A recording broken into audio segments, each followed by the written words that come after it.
Voici la lecture de la déclaration liminaire sanctionnant la marche de ce jour.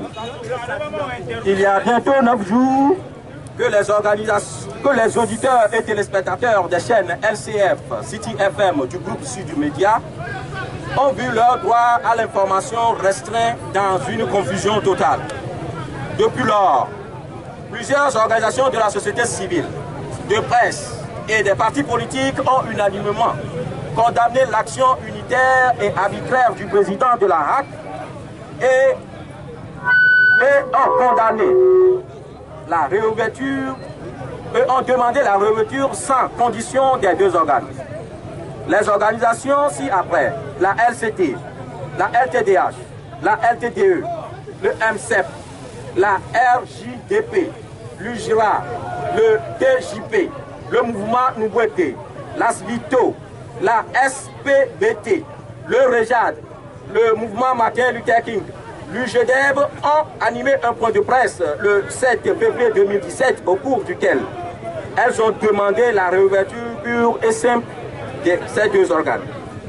Après analyse approfondie de la situation et de la démarche ayant conduit à la fermeture de ces deux organes, ainsi que celle des conséquences de cette décision sur les téléspectateurs en général et sur les employés du groupe Sud Média en particulier, il ressort que la décision prise par la RAC, par le président de la RAC en la personne de M. Pitang Tchala, a été unilatérale, arbitraire et partant illégale.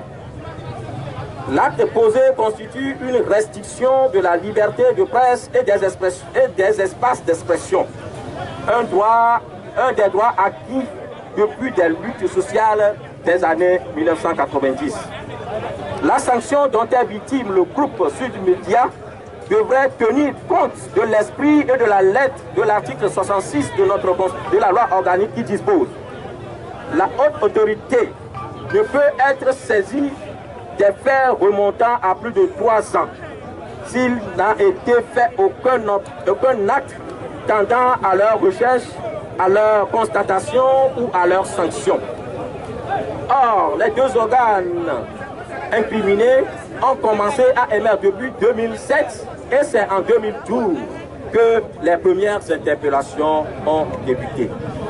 La haute autorité de l'audiovisuel et de la communication n'est pas habilitée à décider du retrait des fréquences d'un organe de presse si ce n'est par voie de justice ou par des recommandations faites aux autorités compétentes en charge de la gestion des fréquences.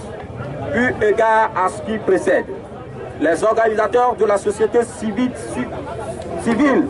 les organisations de la société civile suscitées exigent la réouverture immédiate et sans condition des organes fermés, LCF et Radio City FM.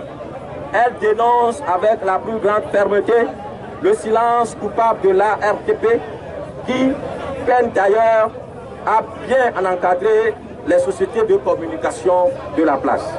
Elle recommande à la RAC de garantir et d'assurer la liberté et la protection de la presse et des autres moyens de communication conformément à l'alinéa 1er de l'article 130 de la Constitution togolaise. Fait à Lomé le 14 février 2017, les organisateurs. Ainsi que M. Renaud.